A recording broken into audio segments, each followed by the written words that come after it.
World Cup Final 2026 ended with punches instead of handshakes. Within 24 hours, FIFA appointed a prosecutor, and petitions flooded the internet demanding a full ban. And if you watched that final, you felt something break inside the sport you love.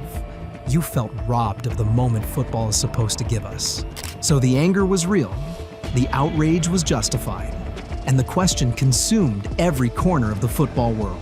Everything that follows will challenge what you think you know about how FIFA actually works.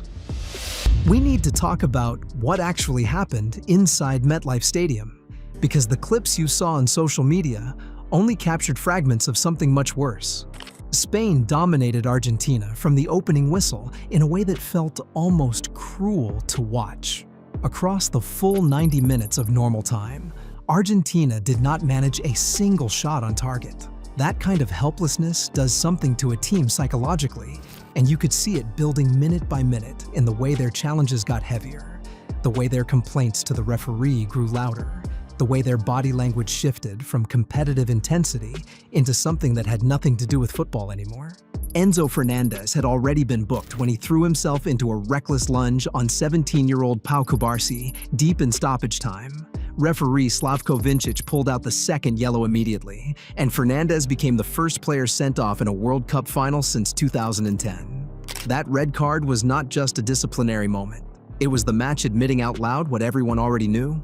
Argentina had stopped trying to win and started trying to survive by hurting people. Then, Ferran Torres headed in the winner in the 106th minute, and the part of this story that genuinely haunts me began. Spain's substitutes poured onto the field in pure joy, the kind of uninhibited celebration that reminds you why you fell in love with this sport as a child. And they ran straight into violence.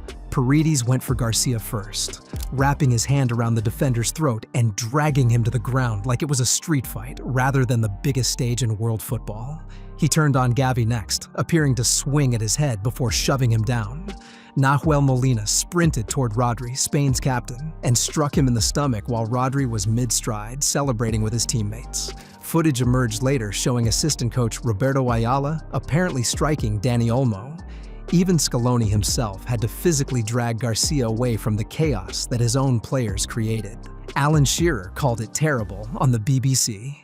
Joe Hart said the only man on that pitch who showed any class was Messi, who quietly walked around shaking every Spanish player's hand while his teammates swung fists behind him.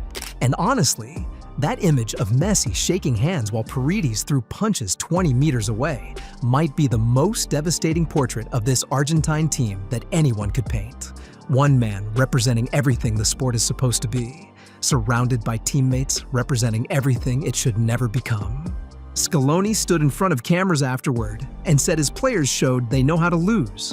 The entire world had just watched the exact opposite of that statement, and the contradiction was so enormous that it almost felt like he was mocking everyone who saw what happened. The calls for punishment were deafening by morning, and FIFA responded faster than almost anyone expected. But the final was not even the first time FIFA had to investigate Argentina during this tournament, and that context matters enormously when you try to understand why the backlash became so intense. Days earlier, after their semi-final comeback against England in Atlanta, Lisandro Martinez and substitute Giovanni Lo Celso grabbed a homemade banner from fans in the stands and held it up on the pitch with enormous grins on their faces. Las Malvinas son Argentinas. The Falklands are Argentine. They waved it at the cameras, laid it on the field, and celebrated around it while the world watched. FIFA's stadium regulations explicitly prohibit political messaging during World Cup matches, and this banner carried the weight of a 1982 war that killed over 900 people. The British government formally demanded FIFA investigate. The Falkland Islands government released a statement calling the display particularly insensitive to people who were victims of the invasion. Argentine President Javier Milei called it perfectly valid, but casually predicted a fine was coming. And that casual acceptance is the part that should genuinely worry every football fan on earth. When a national president treats a FIFA fine the way you or I treat a parking ticket, the entire system of consequences has already collapsed. The AFA paid 30,000 Swiss francs for the exact same banner before a 2014 friendly. 12 years later, on the biggest stage in the sport, they did it again because the cost was meaningless. and millions of fans who love this sport genuinely believed that FIFA would remove Argentina from the 2030 World Cup entirely. Their fury was understandable, because while the internet raged and pundits debated, almost nobody demanding a ban had bothered to look up the one fact that made the entire conversation collapse under its own weight. Argentina is already a confirmed co-host of the 2030 World Cup. FIFA announced in 2023 that the 2030 tournament would be primarily hosted by Spain, Portugal, and Morocco, but that 3 additional nations would each host one centenary celebration match to mark 100 years since the first World Cup was held in Uruguay in 1930. Those 3 nations are Uruguay, Argentina, and Paraguay. The centenary matches are scheduled for June 8th and 9th of 2030, before the main tournament even begins. All 6 co-hosting nations received automatic qualification as part of a deal brokered personally by CONMEBOL president Alejandro Dominguez, who also serves as a FIFA vice president. Banning Argentina from that tournament would mean FIFA tearing apart its own centenary celebration, overturning a vote passed by its own Congress, and inviting legal challenges from the AFA, from CONMEBOL, and from every other co-hosting nation that agreed to the arrangement as a single unified package.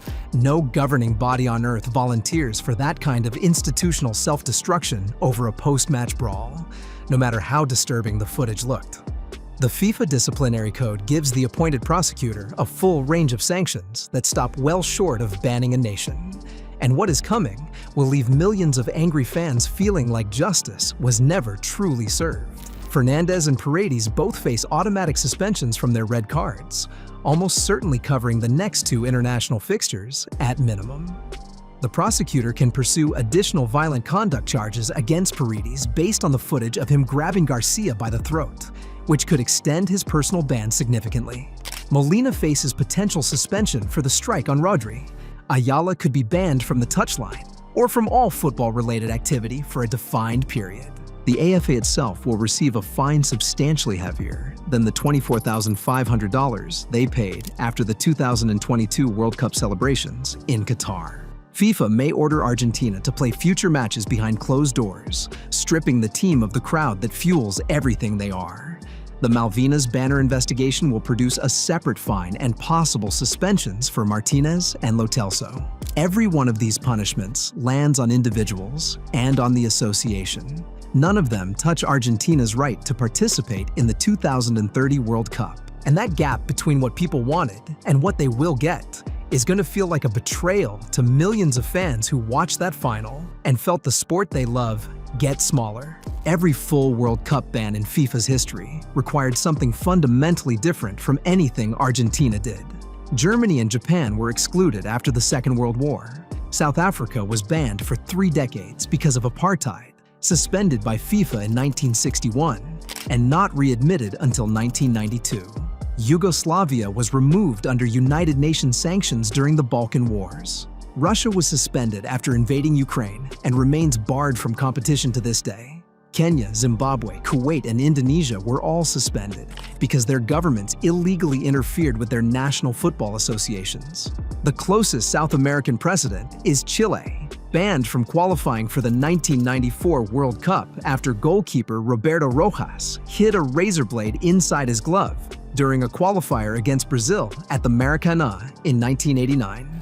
He deliberately cut his own forehead to fake an injury from a flare thrown by a fan, hoping FIFA would award the match to Chile. When photographs proved the flare landed meters away and never touched him, FIFA banned Rojas for life and excluded Chile from the entire next World Cup cycle.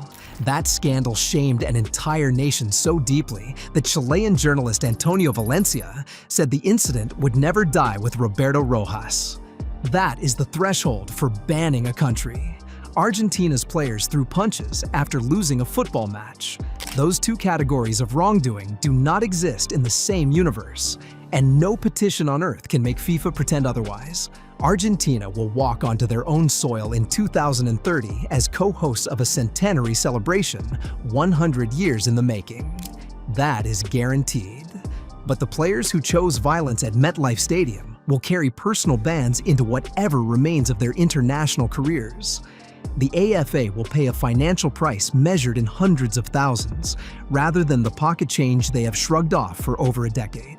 And Paredes may never wear that shirt again, depending on how aggressively FIFA's prosecutor pursues the violent conduct charges. But the punishment that matters most will never appear on any disciplinary document. This was the Golden Generation, the team that won the Copa America, the Finalissima, the 2022 World Cup, and another Copa America in 2024.